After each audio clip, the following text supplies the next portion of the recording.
Hey everybody.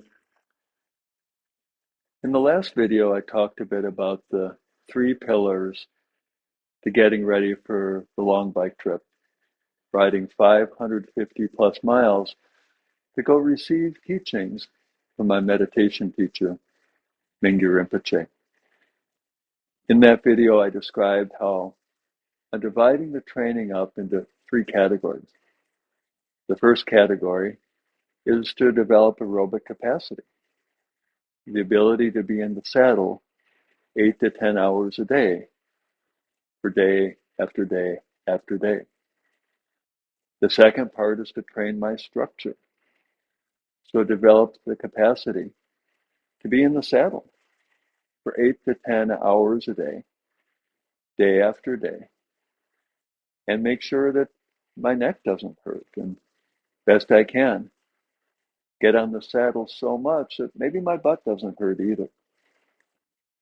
And then the third part, to be able to do so in all conditions, wind, rain, hot, cold, be able to get out there and ride, even if I'm uncomfortable. So I wanted to talk a little bit more about developing aerobic capacity. What I find is many people, when they think about aerobics, they immediately think about going as hard as they can. One of the things I've learned about training a strong aerobic base is that the majority of your training should be at low to moderate intensity. And then, yes, do some high intensity intervals. They're really important.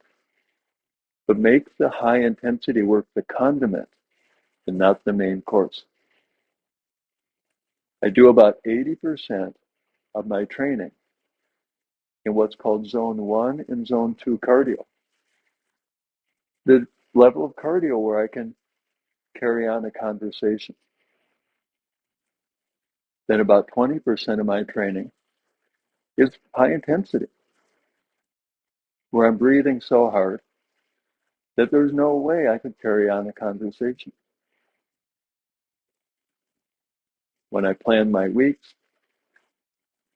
and set out when I'm going to train each day, I also set out what days are high intensity, what days are low intensity.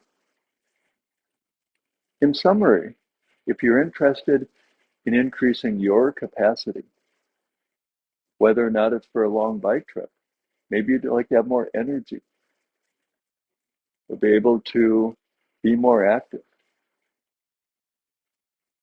In training aerobic capacity, most of the training should be at low to moderate intensity, the main course. In high intensity, like a condiment. In future videos, I'll talk more about how I'm training my structure, trying to make my body more resilient, and how I'm training to be more weather impervious. Stay tuned.